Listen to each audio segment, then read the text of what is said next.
BestBookBits.com brings you the book summary of Gym Launch Secrets, the step-by-step guide to building a massively profitable gym by Alex Hormozi.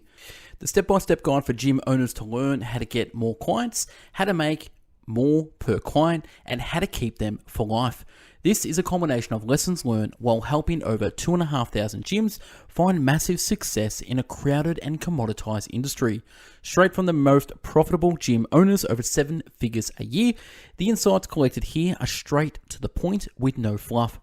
About Alex Hormozi, he's an American entrepreneur. He started as a management consultant in the public sector, then left that career to pursue a career in fitness, starting his first gym at the age of 23. He scaled his small gym chain from 0 to 6 locations in 3 years. Over the next 2 years, he and his wife started flying around the country turning gyms around. Their large success, however, came from packaging and licensing his boutique gym model to 5,000 gyms around the world. They then started a supplement and software company to support that base of gyms. They sold a 66% stake in that company in 2021 at $46.2 million to the American Pacific Group. They then started Acquisition.com as a holding company for their private investments. The private equity firm focused on making minority investments into cash flow positive growing founder-owned businesses. They then scaled those businesses. As of 2023, their portfolio of 16 companies generates $200 million per year and growing. The couple now has shifted their mission to making real business education available to everyone. They fulfill on this by making content across social media and publishing books and free courses for entrepreneurs. Alex's most recent book, $100 Million Offers, which I've also done the summary on, How to Make Offers So Good People Feel Stupid Saying No, has sold 300,000 copies from word of mouth alone. In their spare time, Alex and his wife still enjoy training at hardcore gyms and fending off death one workout at a time. On with the book summary. Strap in, this one is a long one. I was 4 months into opening up Transformation Center, Huffington Beach, my first gym. I had one part-time employee who would take 2 of the morning sessions, but I slept at the gym, so it didn't give me that much time back since I had to be up either way. The only way to describe how I felt at the time to people who weren't there is I was the kind of tired that a good night's sleep couldn't fix. I knew that the path I was on was unsustainable, but the only way I could make ends meet and cover the rent was by literally doing everything myself. It was the classic rock and a hard place scenario. I needed to get out of the business to work on it, but I couldn't get out of it because if I did, I wouldn't be able to make rent. My only saving grace was crippling fear of failure and insecurity that drove me. I didn't want to hear "told you so" from anyone in my family or my friends or anyone who knew me. I didn't want to give anyone the satisfaction of being right when they asked, why is he throwing away everything he worked so hard for? I wish I could tell you it was my love of transforming bodies and lives that drove the early success of my gyms, but it wasn't. The thought of facing my dad's judgment as a failure was more unbearable than anything I would go through. At least, that's what I told myself. I didn't want the people who bet against me to be right. It was my ego, my pride, that drove me. Sometimes blissful ignorance is the only way we take the risks that grow us the most. The truth is, we were all sold a lie. We were told that we could make 6 figures as fitness professionals by trading our hours for dollars. If we just work long enough and hard enough, eventually it would all pay off and would have the business of our dreams. I'm here to tell you that your work ethic will not save you. The fact is, we make up for lack of business acumen with sheer effort, but we are holding on for dear life, waiting for our hard work to pay off and our business to turn the proverbial corner that never comes. The good news is, there is a repeatable process to go from rock and a hard place scenario to true business ownership. It's how I grew from 1 location to 6 before my 4th year in business, all opened off cash flow. It's the framework we teach that grew our current business from 0 to $50 million plus run rate in less than 24 months. What is Gym Launch Secrets? At some point, every gym owner had a moment when they said, I'm going into the fitness business so I can do what I love as a career.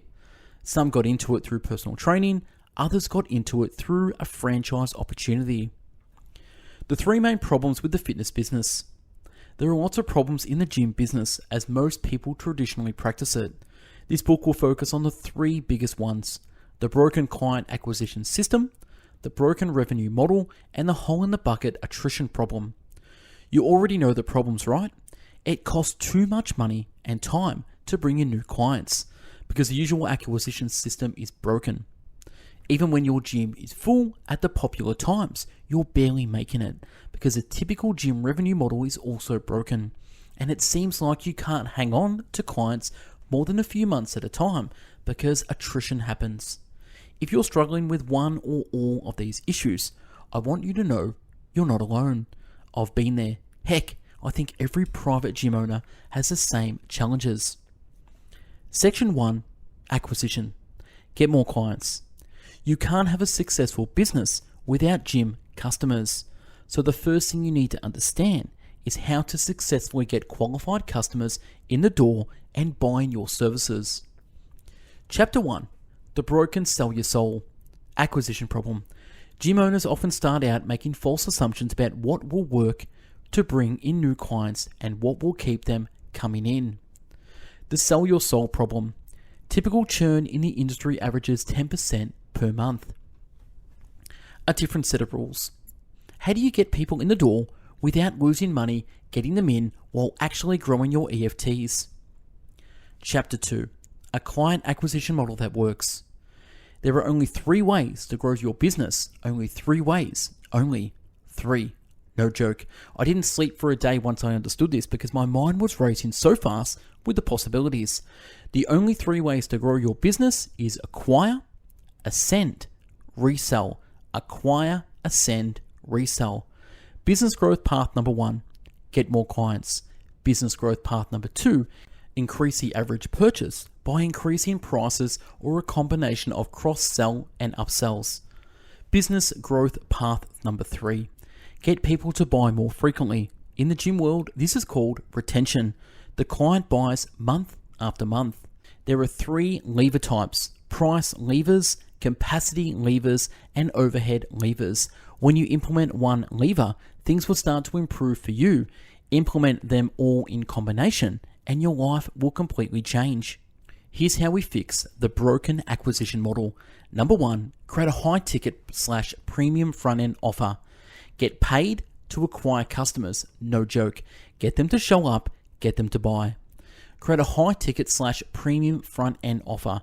The reason you can't acquire customers profitably is because you are competing at a price that is too cheap.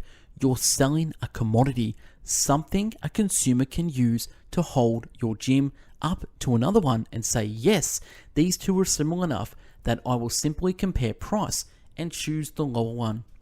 This is what happens when industries and the players within them begin a race to the bottom. There are no winners in this race, only frustrated and broke people living on ramen noodles and sleeping on the floor. I was one of them. Maybe you are too. So the way you get out of that is through decommoditization. In other words, making your offer unique enough that there is no way to compare it to anyone else. By combining your services and products in such a way that they become unique, you become immune to pride comparison. The easiest way to do this is by making an irresistible offer.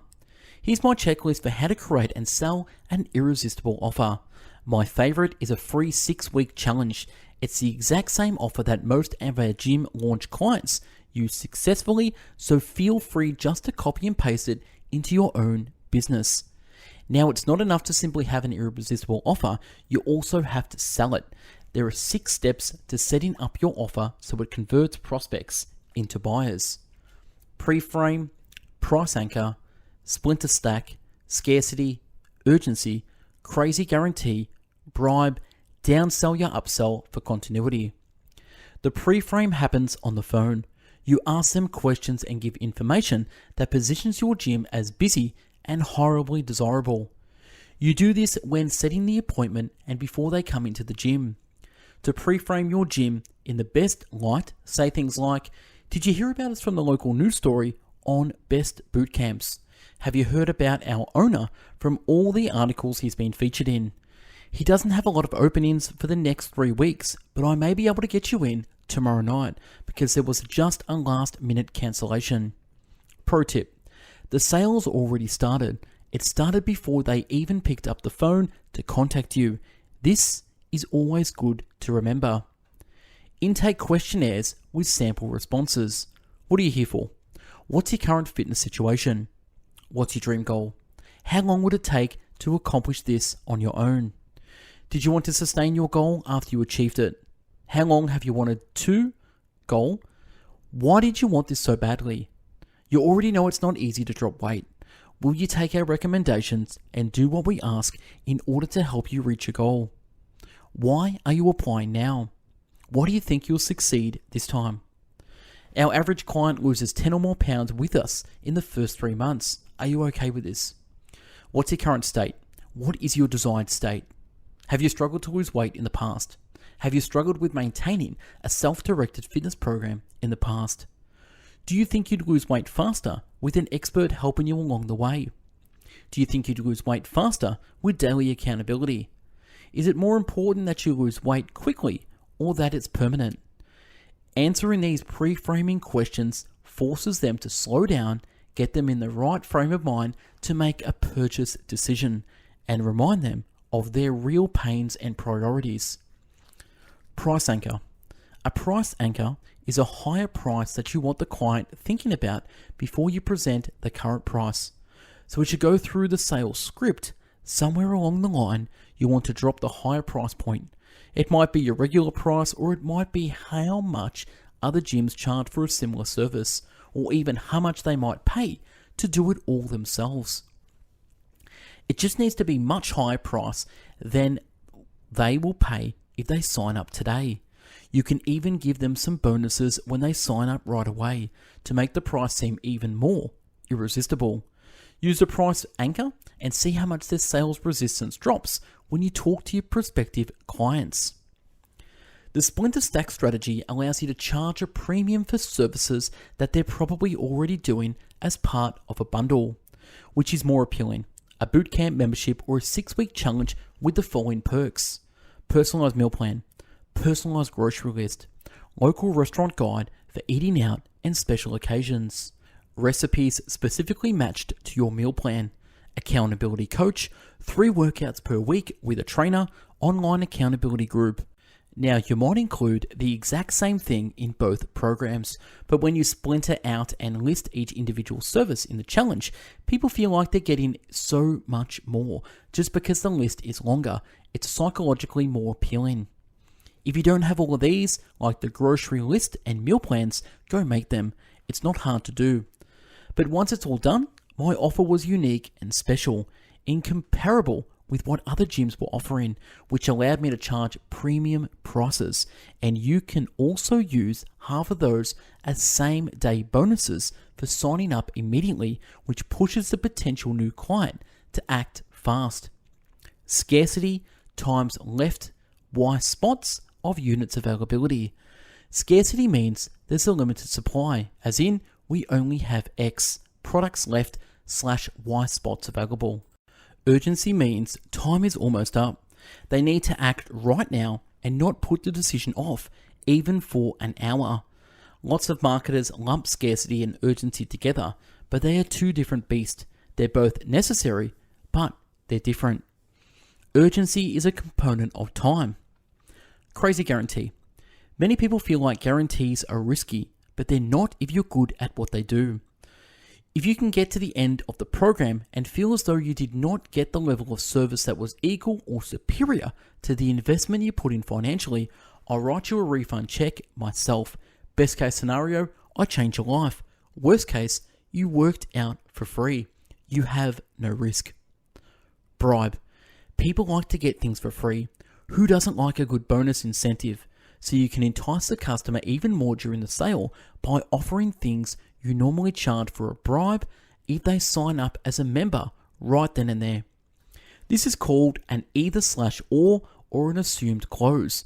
You give someone the final option of 2 choices, both of which involve buying from you, one high ticket choice and one low ticket with continuity or monthly commitment. Do not underestimate the power of this concept. This strategy is popular and successful in many industries, and it works beautifully for gyms. You can offer a 6-week challenge that normally costs $600 as a free gift if they just sign up for a membership today. Beautiful, elegant, mind-blowing. Downsell your upsell. It can really only be used with a high-ticket front-end offer. If you aren't sold by now, this should be the clincher. Downselling your upsell relates to the back end of the offer, converting people to monthly memberships or continuity. But the main nugget I will give you here is this. No one wants a membership. They want a result and a deadline, so you should give it to them. You can do it with a bribe as mentioned above, but most times you need to sell them with a defined end program, a DEP, one that lasts for X days or Y weeks. People will pay 2 to 4 times the price for something if it is not on continuity. So why not charge them the most when they are the most excited and their pain is the highest? Summary. The irresistible offer is the first step to fixing your acquisition problem. You need to have something unique to sell in order to command unique prices. Sell normal stuff for normal prices and irresistible things for irresistible prices. And irresistible pricing is necessary in order for you to generate enough cash upfront to buy ads. The next step is to get paid to acquire customers, and you'll never need a marketing budget again. Get paid to acquire customers. Now that you have your offer, it's time to make it rain. Here is your pretty picture for an illustration of the concept. Client financed acquisition. Create high ticket front end product. Make more money on front end sales than you do on lead cost ads.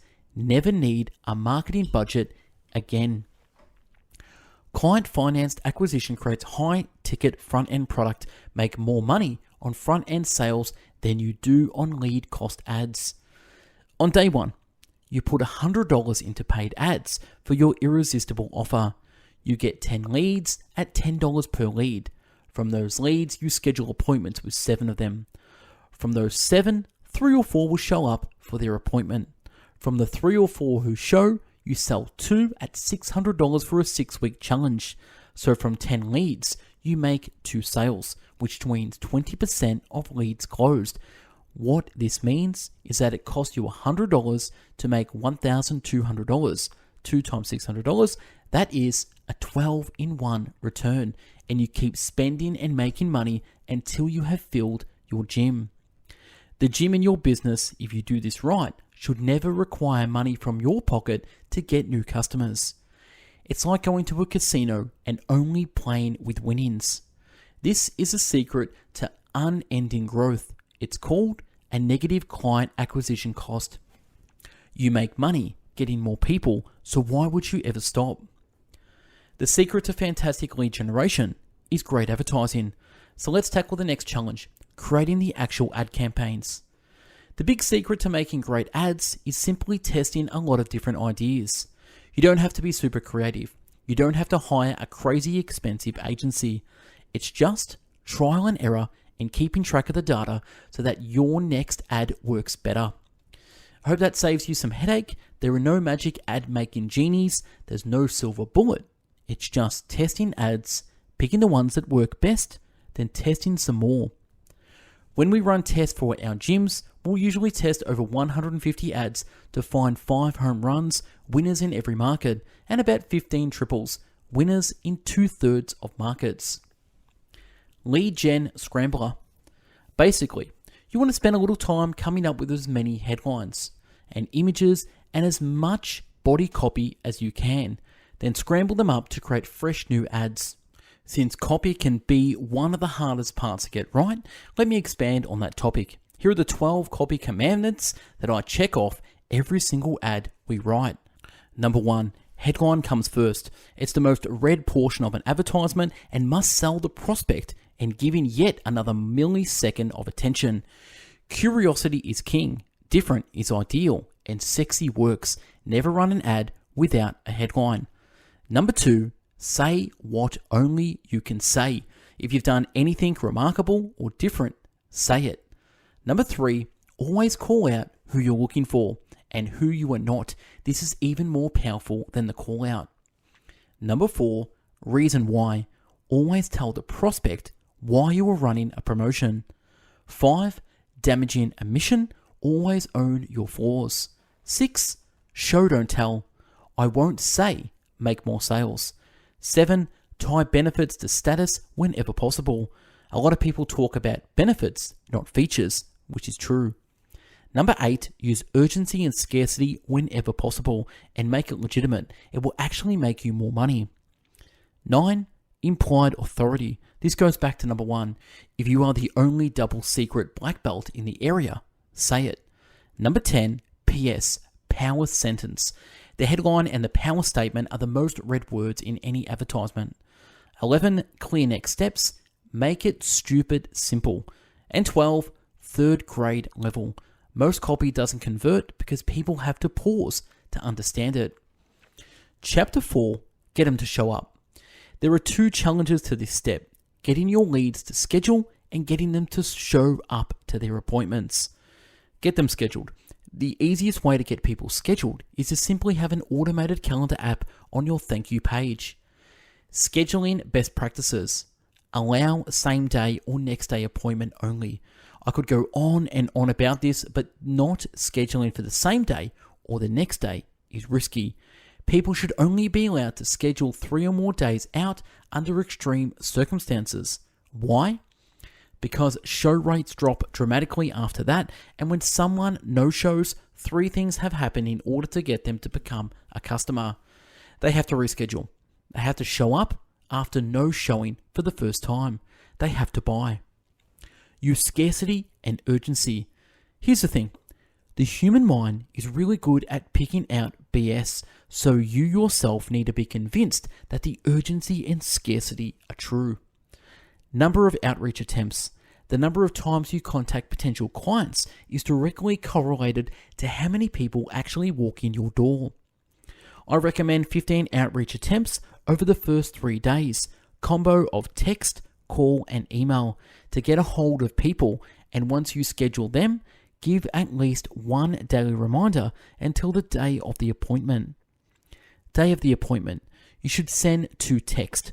1 as a personal video text in the morning, which I outlined below. The second should be a picture of you making a goofy face pointing to the front of your facility with a relevant landmark like across from 7-Eleven on the 8th to reinforce your likable, real people. Video text. I got this strategy from Grant Cardone. One of his sales guys sent me a personal video text where he used my name. I thought it was so powerful, we implemented right away and saw an immediate lift in show rates. A simple 15 to 20 second video texted to a prospect the morning of the appointment does wonders. Chapter 5, get them to buy. To give your clients the best service you can, and to make enough money to keep your gym not only open, but thriving, and for you and your staff, you'll need to learn some selling techniques. In the beginning, you have to take money from strangers who don't know you. Again, this makes selling seem heartless, but please shift your thinking around this, because otherwise no one will give you their money. You have to convince them, hence the take. And at the end of the day, selling is serving. Selling is serving. You need to believe that for real. If you don't like selling, it means you don't like helping people make decisions to help themselves, which of course you do, because that's why you got in the gym business in the first place. So you need to get over this false belief. At the heart, sales is made up of just 3 transfers. Yes, 3 transfers. Number 1, a transference of belief in the product you believe in your gym and services. A transference of confidence that the person can reach their goals.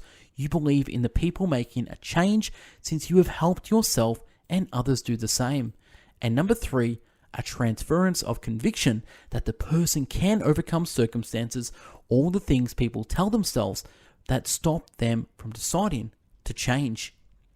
Without transferring these 3 things, you will not be able to help people. You need to learn to sell so you can help people. You need to learn to sell so you can help people. And you have to suck before you get good. The real answer to the question, how much does it cost to join your gym, is it depends on your goal.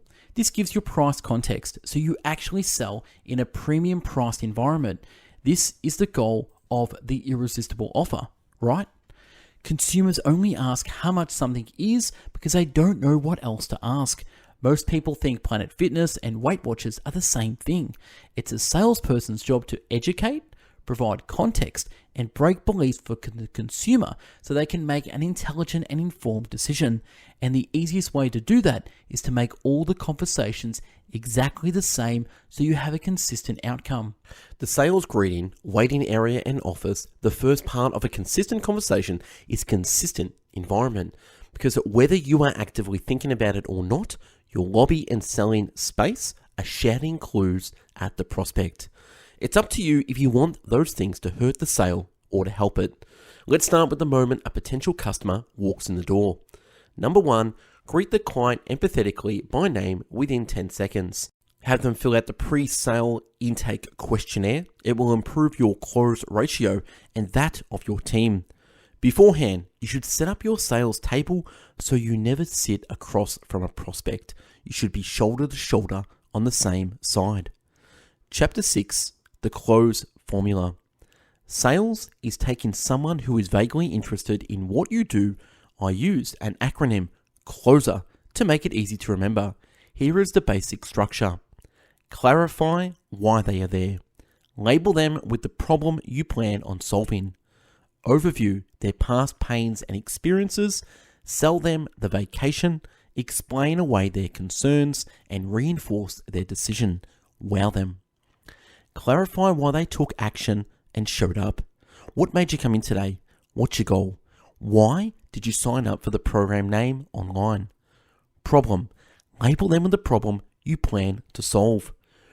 Problem pain cycle. Overview of past experiences. Sell them the vacation, not the flight. Sell them the fun stuff, then teach them the rest later. Once they'll actually listen to you, in other words, once they've given you their money. When you transition to the sale, you want to tie in your core benefits against the pain points they experienced in the past and explain the reason they failed was due to a lack of combining the right components: fitness, nutrition, and accountability. There are 3 main pillars to our program: fitness, nutrition, and accountability. You need all 3. Fingers and hand gestures work well here to have a sustainable transformation. The process you are going through with each of these is what we call the belief breaking formula. I picked up this little 5-step framework from my friend. You can apply it to any business. See what they believe. Say what is wrong. Say what is right. Say why it is right, and show proof. Wall of testimonials behind you. Belief breaking formula. You need to highlight the good and the bad using the 3 key tenets of fitness, nutrition, and accountability. Now, after you've broken up all their beliefs around why they failed before, it's time to build them back up. They know why they failed in the past. Now, we have to prepare them to succeed. Sell in the imaginary realm. It will save you time and it works better in my experience. Accountability. Okay, the last part is accountability. You can plan the best workouts and the best nutrition plan in the world, but if you don't follow them, ain't nothing gonna happen, right? So we really pride ourselves on holding people accountable. We do that 3 ways. You'll be assigned a personal accountability coach. You'll be invited to join our online accountability group of fellow program starters and alumni. So you'll be shoulder to shoulder with other people going through this for the first time, but you can also learn from those who have already gone through it and will be shouting at you from the finish line. We also do our weekly check-ins to make sure that we're doing our job and you're doing yours. And if you need to adjust your food plan, we can. No more set it and forget it plans. The body adapts and we adjust accordingly. That's one of the main benefits of having a coach. Many people hit a plateau and get stuck. We've seen it 100 times, and we know that making a small tweak can keep the weight loss coming so you don't lose momentum. Make sense? There are only 3 obstacles and 1 sort of obstacle you must ever overcome in sales situation. Ever. For real. They are stalls. I need to think about it. I'll call you tomorrow with my card. Decision making. I need to talk to my husband. I need to talk to my wife. I never make decisions alone. Price. I can't afford it. I don't have the money for that. It's not in my budget. In terms of fitness-specific obstacles, here are some typical questions you should be prepared for. Know how to get over these, and you'll make a lot more sales and help a lot more people get healthy. The trifecta. Our weapons of choice. The next 3 steps we take to reinforce a client's decision to join our gym are a handwritten invitation to our next event, a call from the owner welcoming them that night or first thing the next day, a t-shirt or swag. Show how much you care with a personal touch. Section 2. Ascension. Make more profit. The 3 macro levers you can use for your gym to increase your profits while offering more and better services to your customers. Macro levers are the major incentives that will move your gym forward. Within each macro lever, we'll dive into smaller micro levers that will help you pull larger macro lever and reap the rewards. Micro levers are the smaller yet just as important elements within the macro levers. The 3 macro levers are as follows. Macro lever number 1, price levers. This lever relates to pricing, packages, and memberships. Macro lever number 2, capacity levers. This lever is the beefiest one. This will break down all the different ways to increase your facility's capacity. And macro lever number 3, overhead levers. This is the unsexiest of the 3 levers, but it's still important. It's not what you make, it's what you take home that matters. So we'll explore compensation, fulfillment strategies, and other prices to streamline your gym. Chapter 7, the broken profit model. Capacity is a real problem that limits your ability to make money. Again, it's a problem of scale, but you can totally fix it by using a different revenue model and making a few tweaks to how you run your business. Macro lever number 1, price levers. The gyms we typically encounter have these average numbers: 100 reoccurring members paying $120 per month. This means they are grossing $12,000 per month. Some do private training on the side, which is really where they are making their money to feed themselves, and the gym actually is a non-profit to cover itself, but that's about it. The micro levers that affect your macro price lever are number of members, billing cycle, for example, weekly versus monthly, and price. Macro lever number 2, capacity levers. The average gym we encounter has the following picture for capacity. They're actively teaching 7 sessions a day, Monday through to Friday, and usually 3 over the weekend, split between Saturday and Sunday. The memberships most gyms sell is unlimited, meaning clients can come as often as they like. On average, they can service 16 people per session, depending on their exercise selection. They run hour-long sessions and typically have 85% daily attendance. Overhead levers. The average gym pays $25 per session in payroll cost and fulfills 38 sessions per week. Gym costs include rent, utilities, marketing, and software. Chapter 8, price profit levers. The goal with these particular levers is to increase how much money people are spending with you. We're working with growth path number 2, increase average purchase. So we're going to tweak how you set your pricing and packages. I'm going to show you 3 different levers you can use. Price micro lever number 1, increase profit per member. If you want to truly help people, you need to help them make it a priority, and nothing does that better than money. So if you want to actually help people, not just say you are, charge more. The big secret. When most gym owners set prices, they open their doors, look around, and see what everyone else is charging, then average it out and charge that. But what most people don't know, the big secret, is that everyone else is broke, so why copy them? The easiest way to make money is simply charge more for the same level of service. No shit, it's so simple, but no one does it. People have a lot of difficulty with this concept because it's deeply rooted in their own self-value and their personal beliefs around money. This is why broke salespeople don't sell well. People can feel desperation. This is why the rich get richer and the great economic divide continues to grow. And the only way for you to cross the great divide is to understand that premium pricing is your friend. It allows you to overdeliver, pamper and serve your customers in a way they have never been served before. Here's how the vicious price cycle works, which most gyms use. As you decrease your prices, your client's emotional investment decreases. The perceived value of your services decreases. Results decrease as a result of decreased investment and perceived value. Clients increase their demandedness. Ever notice how the cheapest customers ask for the most? Clients get less service because you have less money to spend on them, a race to the bottom. And as you decrease your prices, your business decreases in profit per customer, decreases in perceived self-value, decreases its ability to create results for customers, decreases your conviction in the sales process because you and your team are no longer sure you can even deliver what you promise. And here's how the virtuous price cycle works, which is what our gyms do. When you increase your prices, your client's emotional investment increases. The perceived value of your services increases. Results increase as a result of increased investment and perceived value. Your clients decrease their demandedness.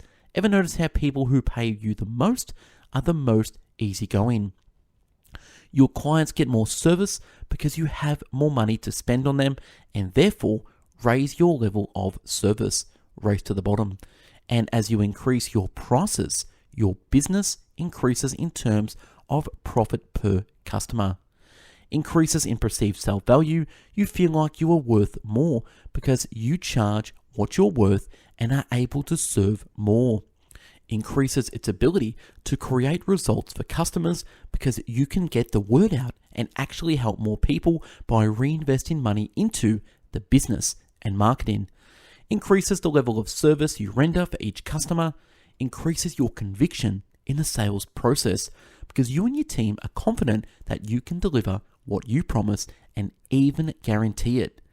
If you only do one thing after reading this book, raise your prices. Raise your prices. The virtuous pricing model. The reason everyone else is broke is because they're afraid. That's all. They're afraid that if they shoot for something higher, they'll lose what a little comfort they have now. You might know this from your work with fitness clients.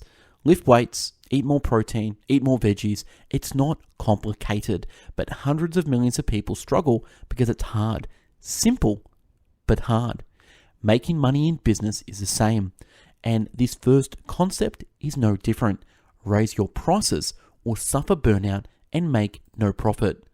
Charge more so that you can help more. If you want to actually help people and not just say you are, you need to charge more.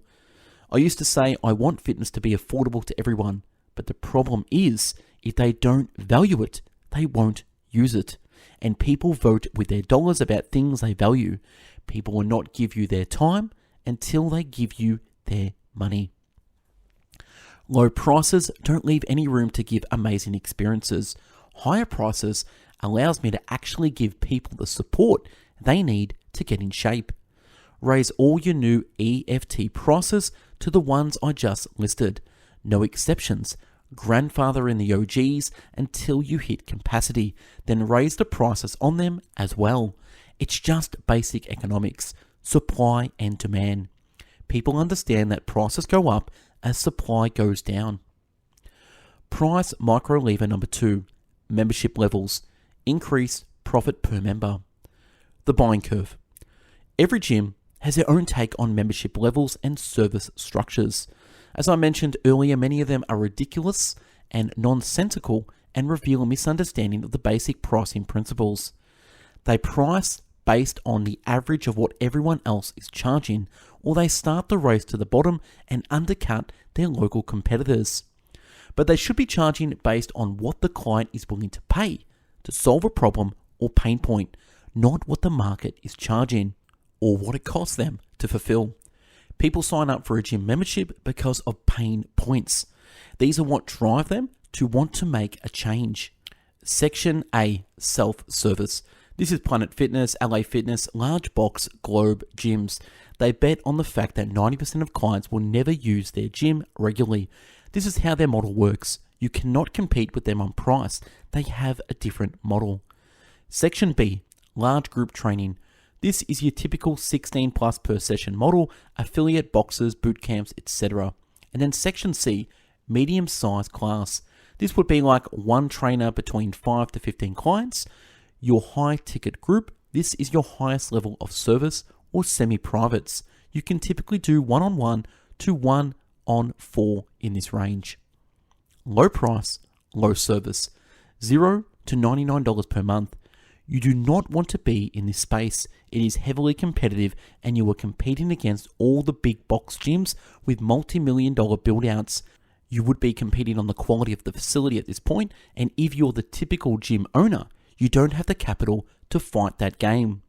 Large group. You want to be at about $199 per month here. In reality, $167 to $225 is the range we recommend because we've seen it work. Anything less than that, and you'll run into capacity and profitability issues. Avoid the $99 to $167 zone. This is where most gyms are, but it's not enough money to give the service needed, and most people will pay more if they get more up to this top tier. Trust me, between $167 and $225 a month is where you need to live in the large group world. Medium group. Although you can't 100% fulfill at this level, the price points associated simply don't make sense. They'll be too high for some consumers and too low for the ones who can afford more. The solution, don't live here. Instead, split your service into 2 tiers, large group and small group. Small group, this is 100% priced like personal training. But in my experience, clients like the small group atmosphere just as much, if not more. They still get the benefits of the familiar faces and community, but also get personal attention. Anyone who has done one-on-one knows there's usually a lot of wasted time in a session. As a result, 1-on-4 is the perfect blend of great fulfillment and the same price points. So you essentially just 4x the amount of revenue per time slot. You need to live in the $500 to $700 a month range here. People with high pain points are extremely motivated to make a change, and they're likely willing to spend more to solve their problem. Customers follow the famous 80-20 distribution. 20% of your customers are willing and able to pay more, so you should give them that opportunity. In exchange, you should provide them with the service they really want and deserve. If you get 20% of your customers to pay you 3 times as much, then you'll add 60% to your business while only serving 1/5 of them, and that's the power of premium pricing. If you charge a higher price, you can offer a better service to your customers and retain them for longer. No man's land. But why is there no middle price or middle level of people per session? As I mentioned, I call this no man's land and I recommend you avoid it at all cost. It looks like this. The price point of $250 to $399 per month. The service level is 5 to 15 people per session. Why I advised against it? Because if you have a price point that is a stretch for someone in the lower buying pocket, you'll have more trouble collecting that money. That means constant billing issues and people dropping in and out, and at the same time, the price point isn't enough to provide a high level of service to that client. Either way, the client is dissatisfied, struggling to pay for mediocre service. When gyms I work with implement this 2-tier model, they increase their profit 3x to 5x within a few months and see decreased attrition, churn rates, no jokes. It works. Takeaway on pricing. You want your pricing and fulfillment to maximally match their ability to spend. Keep it simple.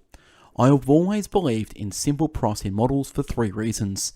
They're easy for customers to understand. A confused mind doesn't make wise decisions.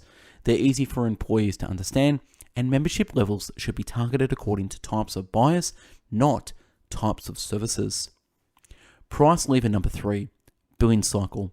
Increase revenue and profit and increase ease of sale. Problem number 1, inflow versus outflow inequality. Most gyms pay their employees every 14 days but get paid by clients monthly. This means that at the end of the year, they paid for 13 outflows of payroll, 26 weeks times 2 weeks, which is 13 months, but only get 12 inflows from EFTs, which is 12 months. That means 1 entire month of payroll comes out of your pocket. Yep, chew that one on for a minute.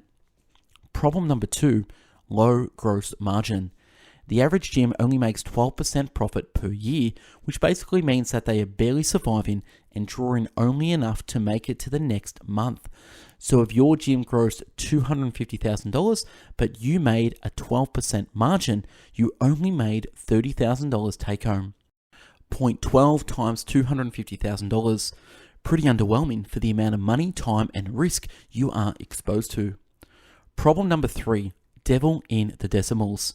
Most people assess pricing without realizing there are 4 1/3 weeks per month. That 1/3 is important. It means that whatever people say yes to emotionally, that boundaries can always be pushed another 8% or so, simply changing the cycle. The biggest takeaway from this section is that you must take your billing off monthly if you want to increase your profits for no added cost. If you're going to bill monthly, what's left? You can charge every 7 days, every 14 days, or every 28 days. You can choose whichever you like, but make it a consistent choice. There are advantages to each. Your new billing choices: every 7 days, every 14 days, every 28 days. Factor number 1, sellability. Winner, 7-day cycles. Loser, 28-day cycles. I know sellability isn't really a word, but it's the easiest way to explain the idea that a 7-day cycle is easier to sell than a 28-day option. Factor number 2, admin work and freezes / sick days. Winner, 28-day cycles. Loser, 7-day cycles. If your average gym works on a 12% margin per year and they switch billing cycles from a monthly to every 28 days, they boost profits by 7.7%. But in this context, 12% to 19.7% take home would be a 64% increase in take home profit. Have your cake and eat it too. When you sell, do so in the context of weekly amounts, but set up the actual billing as a 28-day cycle to decrease your admin work. Chapter 9, Capacity Profit Levers. Maximizing your capacity. Here are the 5 micro levers that maximize capacity. Number 1, membership levels. How many sessions can someone attend? Number 2, attendance. Percentage of scheduled sessions that are actually attended. 3, duration of sessions. Length of sessions themselves and the breaks in between. 4, physical space. Amount of usable fitness space. 5, exercise selection. Exercises available for your clients to perform because walking barbell lunges take up more room than sit-ups. Capacity micro level number 1, membership levels, the ultimate problem. This is controversial, but I believe anything that's unlimited is perceived as less valuable. Think about some examples of unlimited usage services. Netflix, $10 a month. Planet Fitness, $10 a month. Globo Gyms, $29 a month. Have you ever heard of unlimited personal training? No, of course not, because personal training is valuable. Call them sessions, not classes. People value limited resources, I promise. Try it and see. Capacity micro level number 2, attendance. You have too many sessions and your overhead creeps up. This is the issue with most gyms. They simply have way too many sessions given their membership numbers. Reinstated, the key goals here are to get them to show up and spread out as much as possible. The idea is to increase the efficiency of each session. Solution number 1, get them to schedule ahead of time when it best suits you. Solution number 2, a no-show fee.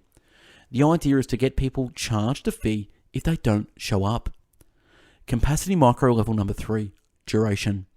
I believe the general population can achieve amazing results by working out 3 days a week for 45 minutes non-stop, or even 30 minutes of high-intensity interval training. Our services should meet their needs, not our own, especially if meeting our own needs sacrifices margins and profitability. The solution is to increase the efficiency of your operation. The more people you can service in the same amount of square footage, the more dollars per session and per square foot you generate. This allows you to get more from less. Run 45-minute back-to-back sessions rather than the standard 60-minute sessions with a 15-minute break. Remember, effort is a cost, not a benefit. If people can actually achieve results in less time, they are happier. So don't let it trip you up mentally. Capacity micro lever number 4, physical space. Solution number 1, use partners. One of the easiest things you can do is to double your capacity is to partner everyone up.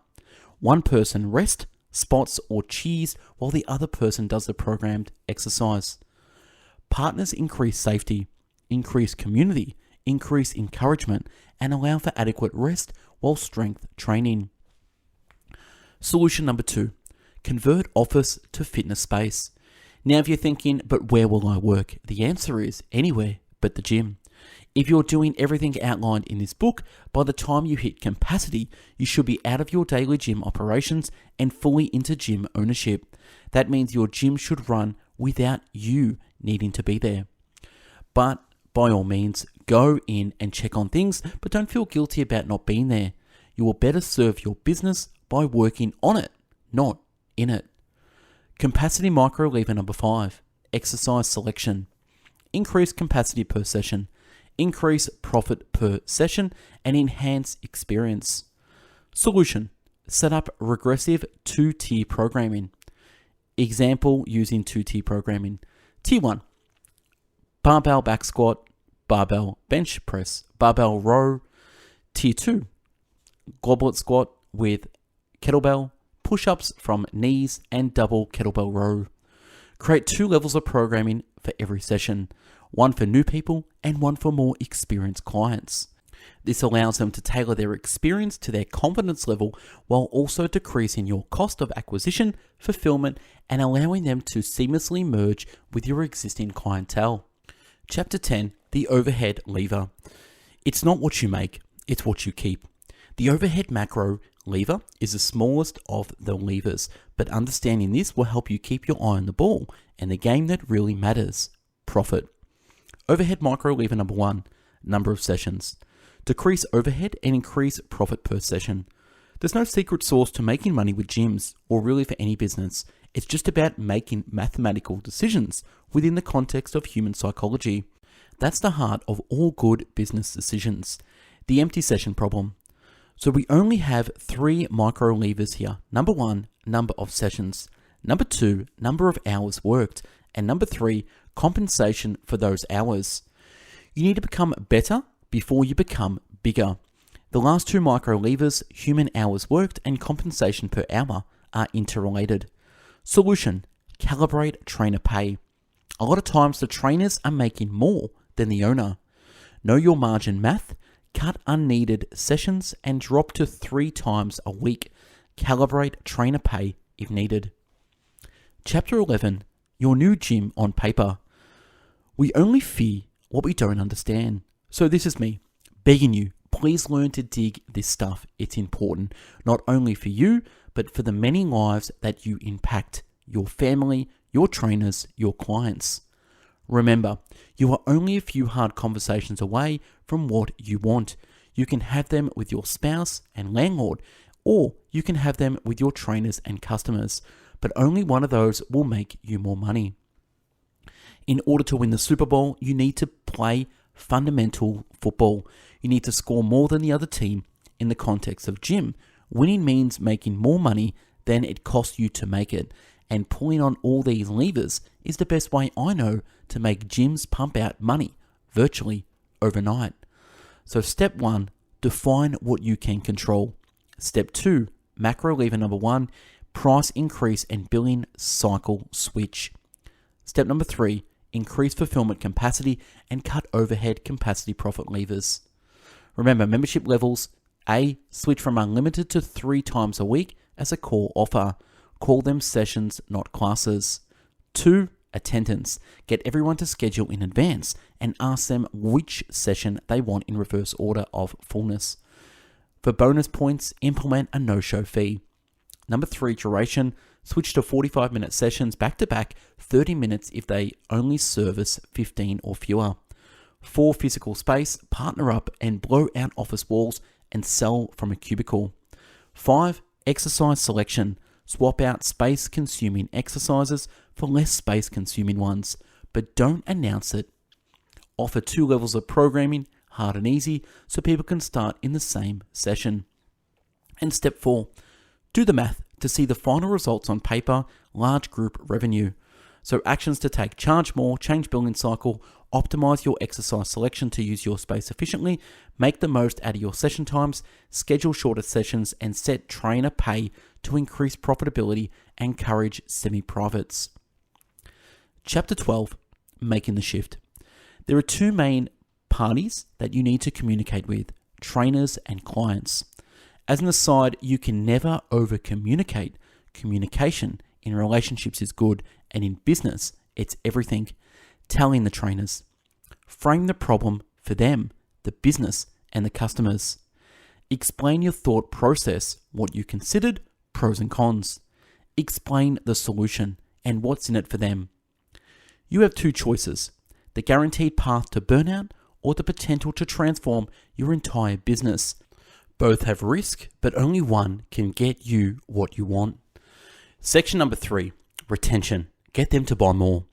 The silent killer of all gyms, attrition, or as I called it earlier, the hole in the bucket. You are not in the fitness business. You are in the accountability business. You are in the relationship business. You are in the community business. You are in the coaching business. If you do not have this portion of your business dialed in, systematized, and laid out with intention, you will fail. If you ask your team what business you are in and they say fitness, you will fail. If you yourself don't fundamentally understand your primary competitive advantage and value proposition, you will fail. And also, just saying our community is like family does not make you special. Every single gym owner in the world thinks they have an amazing community. But if we were truly amazing, you wouldn't constantly have 10% churn month after month. The community happened by accident because when people are in the same room repeatedly, they form relationships without you doing anything at all. So I really need you to internalize the following concept. You are in the accountability, communication, coaching, community, and relationship business. That is what people stay and pay for. That is the value. You just happen to own a gym, not the other way around. The goal should be to hold people accountable and deliberately create a community to foster and create new relationship ties. People are lonely. They crave attention. They pay therapists hundreds of dollars an hour to listen. If you do this, you will never struggle with losing clients again or with maintaining members far above market price. But why is it so easy to retain customers in the beginning?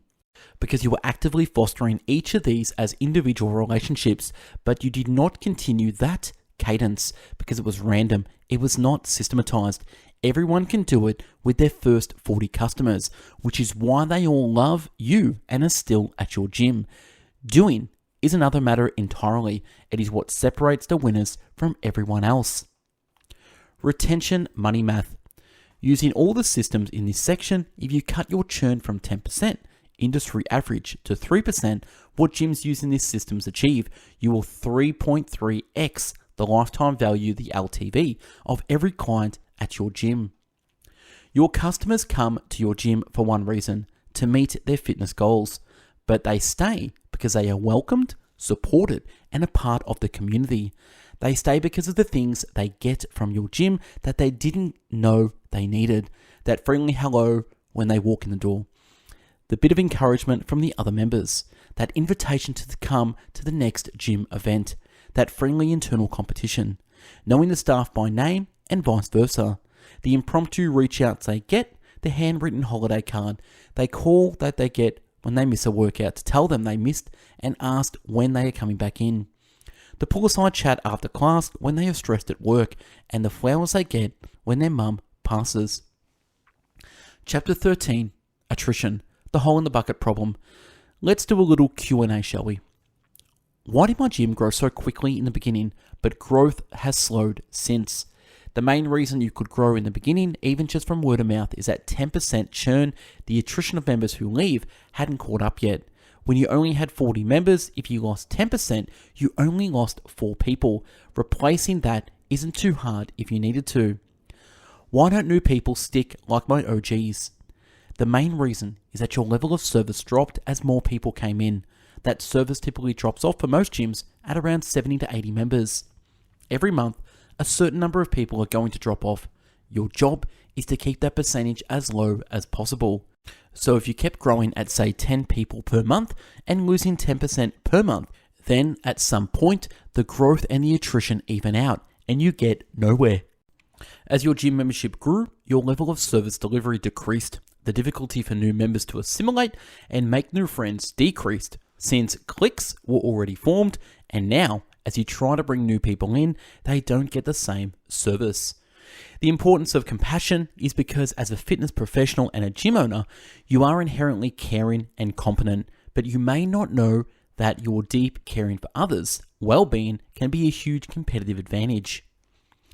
Accept that life isn't fair and choose to live in a world where you control the rules because you control how much you give. Compassion in practice. How much more can you serve? How many more problems can you solve that you haven't even asked yourself to solve yet? How can you blow people away and demonstrate your personal growth through business growth?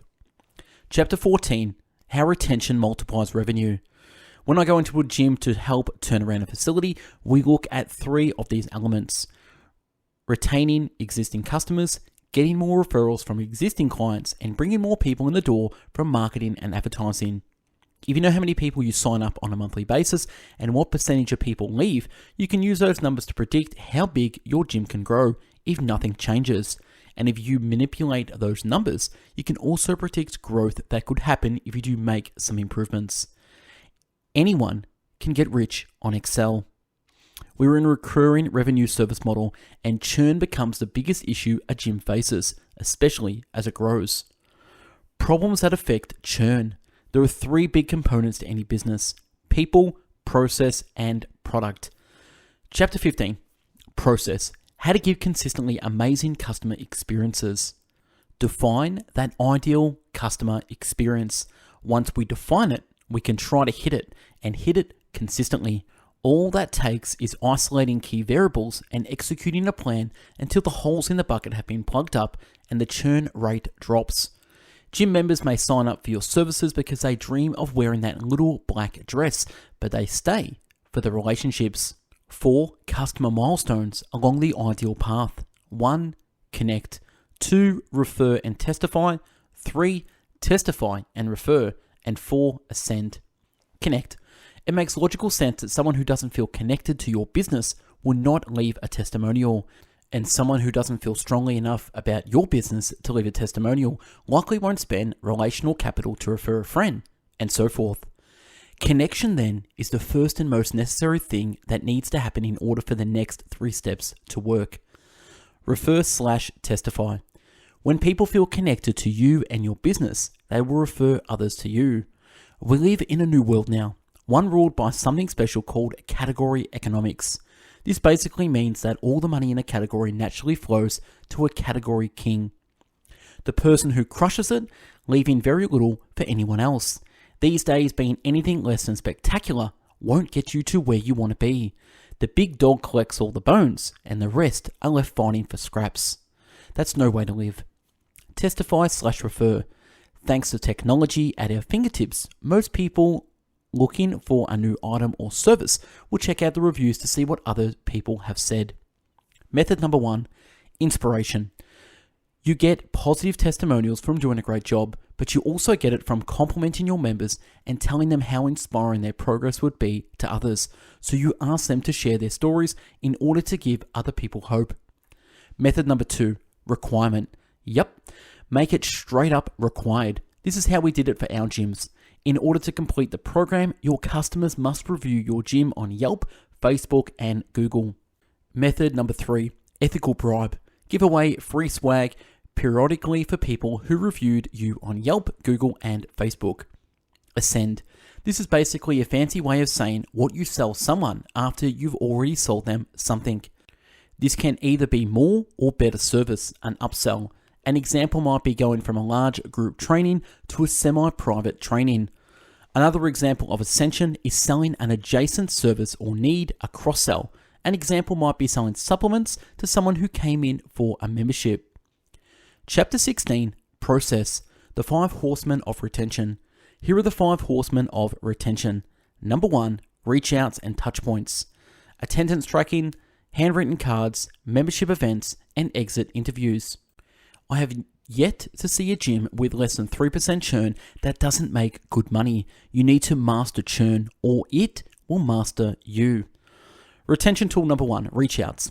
I could try and make this sound fancy, but all you need to do is personally reach out via text or messenger to each customer every 14 days. Someone on your team needs to reach out to every single person in your gym 2 times per month as a pulse check. The goal is to offer, praise, and to commend the customer on their progress, then solve any small issue they may have. Do not underestimate the power of a personal touch. People crave attention.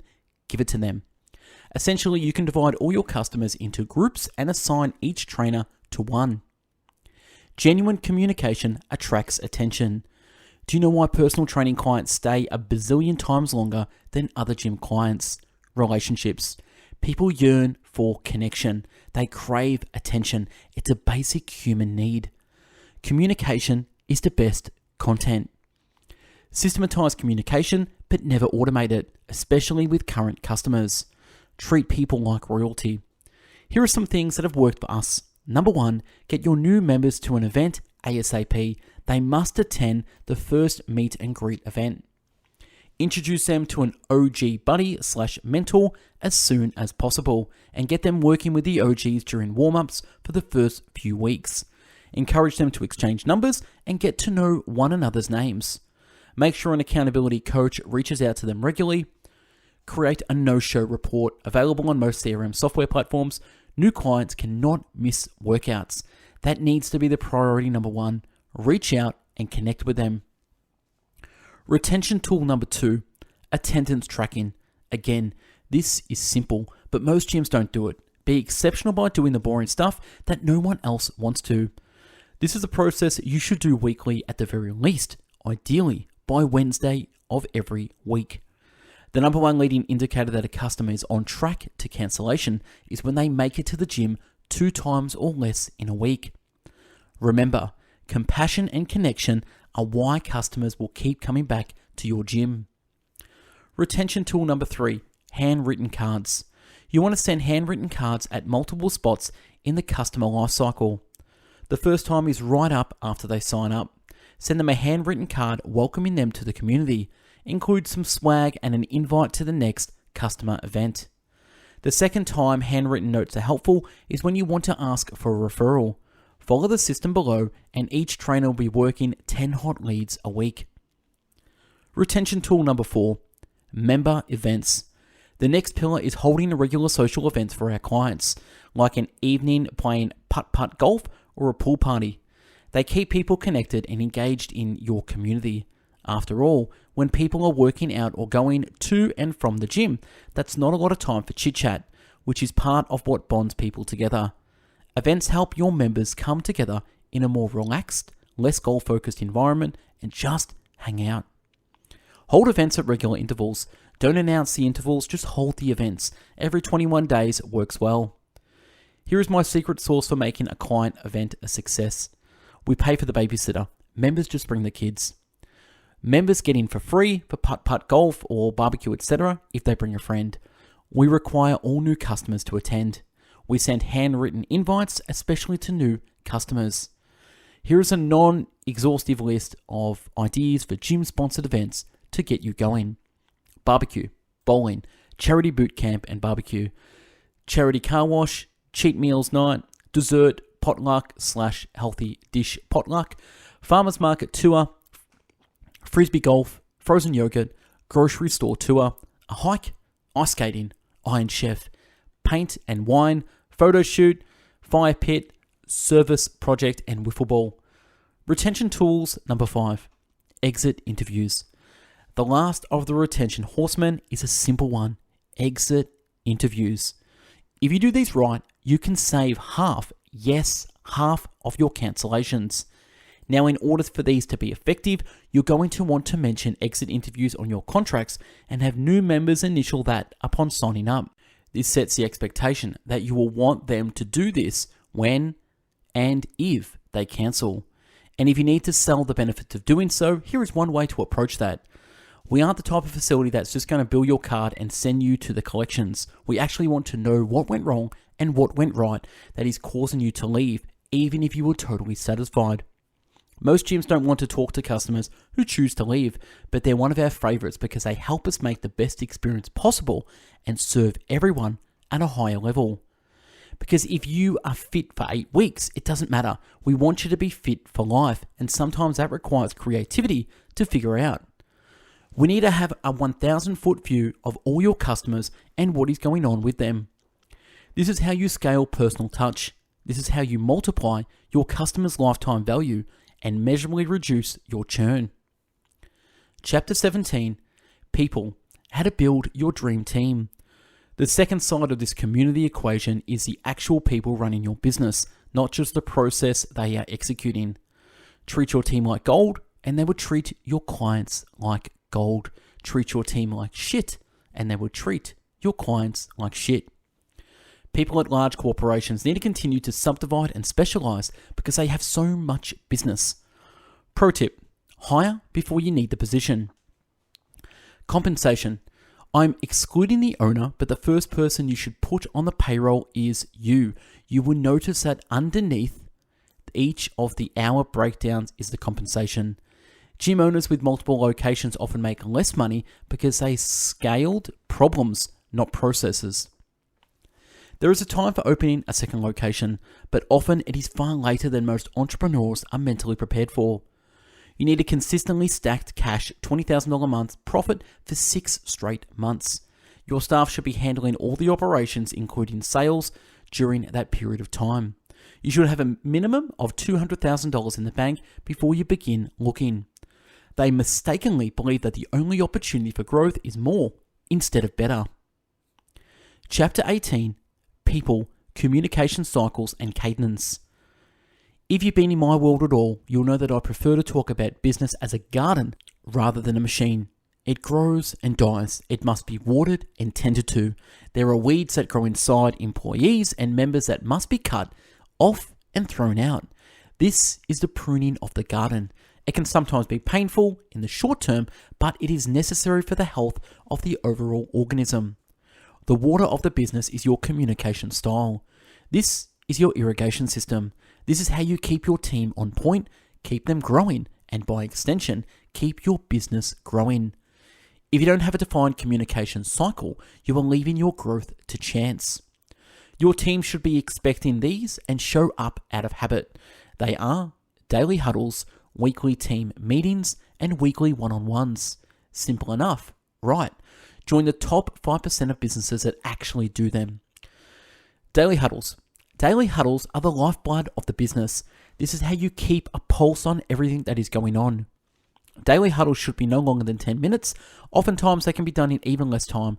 You only need to go over the previous day's numbers, such as number of sales, number of cancels. You should also talk about clients who missed sessions and current attendance records. Then discuss any client wins or losses and make any quick announcements you need to. Finish with a little spicy motivation and appreciation, and off you go. Weekly one-on-ones. If you ask me what is the single thing that has grown our business so quickly, I would answer client-financed acquisition. But if you would ask my wife, Leela, who actually grew our business, she would say weekly one-on-ones. Why? Because to grow a business, you grow people, especially in a serviced business. What do you talk about? In short, you talk about nothing. Instead, you listen for most of it and ask questions.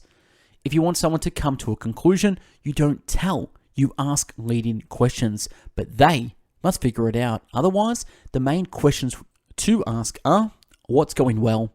What's not going well? How can I help you win more? Clear outcomes equals motivated employees. Chapter 19, People. 5 things every role in your gym needs.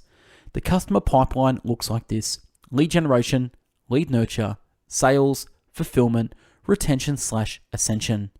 The employee pipeline requires the same level of detail and attention if you desire to systematize your business. It looks like this: application, application nurture, interviewing, training, and management. Chapter 20, product, how to motivate unmotivated trainers, the unmotivated trainer problem. If people are leaving your gym, it's because your products or services are subpar. It all comes down to your team, and if your team isn't performing, it's your fault, period. Don't get depressed about it. Identify, improve, and overcome. Identify, improve, and overcome. Motivating trainers. There are two ways to motivate people: extrinsically and intrinsically. Extrinsic means you are trying to motivate people by external or outside forces. The prime example would be money. Extrinsic is the way to start before they trust you. Intrinsic is when someone is motivated by a higher cause or an internal purpose. A prime example is when people volunteer and donate their time and money to a charity they believe in. Extrinsic motivators. Compensation. Selling supplements, selling internal challenges to existing members, and fulfilling and retaining semi-privates 25% gross revenue. Intrinsic motivation. First off, you cannot lead what you do not live. You cannot lead what you do not live. If you feel like your trainers do not respect you, then there is no one to blame but yourself. The culture is your fault. Their performance is your fault. Their lack of belief is your fault. The 6 human needs are significance and connection, variety and certainty, growth and contribution. As far as certainty goes, you pay them on time, every time. No exceptions, ever. The moment you are late with a payment, that trust is broken forever, and it usually does not heal. And show up the same way as a leader. No emotional swings. Ask questions and keep calm. Seek first to understand, and you will be amazed to discover that most times mistakes happen because of miscommunication, not from a lack of character. Chapter 21, product, how to run an amazing session every time. Session 4, baking the cake. The main driver is number 1, accommodating buying curve. Every person spends money on a variety of things. What you want to do is maximize the amount of money you're able to extract from the customer given their priorities and spending power in a single vertical. Imagine we took a random sample of 10 customers at your gym. You will likely have 8 who are on the lower spenders and 2 are higher spenders, following a typical 80-20 split. Now we want to give those higher spenders the opportunity to give us more money. When we do this, since rich people tend to be a lot richer than the poorer people are poor, a lot of times you can get 3x, 4x, 5x, 10x the value from that customer. Main driver number 2, maximize buying curves per customer. Chapter 22, the wedding cake gym profit model. The wedding cake model. What exactly is the wedding cake gym profit model, and how is it making so many ordinary gym owners rich without opening more locations or working endless hours? The 2 main drivers of revenue in our model. Number 1, creating an accommodating buying curve by getting people with more money to spend more. And number 2, stacking curves on top of one another by having people buy different types of products and services through you. The wedding cake model fulfills both of these drivers. The layers and tiers of the cake allow customers to both spend more on fitness and to buy auxiliary services. There are 2 main components to each tier in the wedding cake gym profit model: icing and cake. Icing. The icing represents front-end cash flow from new customers. This allows you to acquire customers profitably. It provides money to give them an amazing experience, and it allows you to afford virtually whatever media platforms you choose because you can buy eyeballs with the cash they give you. This is how you never go hungry again. You cannot have a cake made entirely out of icing, despite how awesome and delicious it is. Cake. The cake represents reoccurring cash flow from existing customers who are ascending and buying again. This is your EFT. It is the backbone and stability of the business, because when that hot day comes and the icing melts thin, it is invariably will. You want to have a consistent group of paying regulars so you can get through it. So you need both these ingredients, and on each level, the icing and the cake front-end cash, and recurring revenue work synergistically to create a tasty business model. The wedding cake overview. The main wedding cake has 3 tiers to it. Each has layers of icing, front-end cash flow, and cake, recurring cash flow. This means that from these 3 tiers, you actually have 6 revenue streams, beats just 1, right? You should have the large group training, semi-privates, and supplements in that order. Chapter 23. Tier 1. Large group training. The base tier of the wedding cake represents your large group training. For some facilities, this is 40 plus people per session. For others, it is only 20. Either way, this is your larger of the 2 groups. Large group icing, front-end cash. Large group cakeness, the EFT. The great marketer Frank Kern once said, "The amount of money you make is directly proportional to the amount of goodwill you have in the marketplace times the number of offers you make. But making offers tends to decrease the amount of goodwill you have, which means that you really need to be crushing that part. And at the end of the day, that's what it's all about." How do we sell the EFT recurring membership? We make 3 attempts to convert people during a member's first 6-week period. First conversion attempt, bribe. You can convert these people at the first opportunity. Second conversion attempt, abandon hope sale. This happens at week 3. The third conversion attempt is last chance. There are no excuses.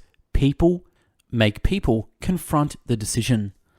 Chapter 24, Tier 2, Semi-Privates 1-on-4. We call this layer HTP, which stands for 2 things. To clients, it means hybrid training protocol or program. To you and your trainers, it means high ticket program. The price points for semi-private, if you recall, are $500 to $700 a month, which works out to between $125 a week and $175 a week for 3 sessions. As a reminder, I prefer 1-on-4 here because you can sell them at the same price as those personal training sessions, except you get 4 times the revenue per session with the same cost. Solid. Creating demand. The reason you start semis second is because you need to fill up your large group first. Once your large group is full, it naturally flows over to the next level of service. So you create demand for a service before you need it, aka digging your well before you're thirsty. The main selling point is the trainer to client ratio. Don't get it twisted. All your levels of training should get results. HTP should just make them happen faster and in a more personalized and enjoyable format. Layer number 2, semi-privates icing, front-end cash. We sell HTP as a front-end 12-week transformational program for between $2,000 and $3,000. Semi-private tier layer number 2 is the cake. Now, if you're following along with the numbers, you may have noticed that $2,500 is actually about $200 a week, and $3,000 is actually $250 a week. Why do we set it up that way? Because it makes it easier to downsell your upsell. After someone that does the 12 weeks of semis with a trainer, they love what they get in an exceptional experience. What's the likelihood they'll want to stay on for almost half the price? Pretty high. So you'll downsell them into $125 a week ongoing for a 12-month contract. Now you get the third tier of the foundational wedding cake model, supplements. Chapter 25, tier number 3, supplement sales. It's a process we run in every new facility that comes in with us. Within 14 to 21 days, we can add about an average of $1,000 in sales on reoccurring for every 7 ETFs. So if you have 100 ETFs, then you would be able to generate around $14,000 in sales on reoccurring within the next 14 to 21 days. There are 4 primary ways we sell supplements to our customers. Existing client base launch. We run a commemorative internal campaign to your existing customer base. This works whether or not you are currently selling supplements. Bolt-on sale for new customers coming in the door as part of an internal play for ongoing basis and sampling sprees. The business owner who makes this process more valuable to his business than to that of his competition wins. It's a more tactical take on the classic, he who can spend the most to acquire a customer will win. The answer to, but how, is the first quote. You need to make them more valuable, and you do that by encouraging them to spend more with high ticket services and by satisfying as many of the person's needs as possible. Supplement sales ISIN. Supplement sales ISIN is the front-end cash flow generated. The primary way we implement this is by selling to new customers. The way we do this is by selling them as a part of a nutritional plan that we recommend in their front-end program. ISIN, which is the front-end cash, money, math. $200 supplement subscription. Supplement cakeness, reoccurring. Besides having the ability to sell high-ticket supplement packages up front, you must have reoccurring payouts. Chapter 26, Sprinkles, Internal Plays. An internal play is a marketing campaign you target to your existing customers. The play is typical some sort of added service or benefit beyond their current level of membership. The hardest part about making a successful internal play, that is, one that has a lot of your existing clients sign up to, is a good hook. A marketing hook is something new or different that invokes curiosity or desire in the prospect or customer. I'll use 3 types of internal play hooks: nutrition-based, fitness-based, and community/experience. Nutrition-based hooks. These are the hardest and most in-depth to make and manage, but you can typically be sold at a higher price. Community/experience hooks. These are the easiest to fulfill, but the hardest to demonstrate value with. You're creating teams and competition. That's the main value, creating external motivation for your clients. Manufacturing events and deadlines are some of the most powerful tools to use in conjunction with an internal play. It's also a great way to stack value. Internal plays are upsells that allows people to want a temporary boost to satisfying their buying needs or get an extra attention. Feeding internal plays into HTP. This is an important way to continuously maintain that great profit center of 1 on 4 semi-privates. It's really simple. At the end of one of these internal plays, you'll be surprised at how many people will love it and ask if they can continue. There are 1,000,001 ways to market to your existing customers. Just be sure to do it and keep them engaged to show that you care by making fun new things and to take home some extra money in the meantime. Bonus.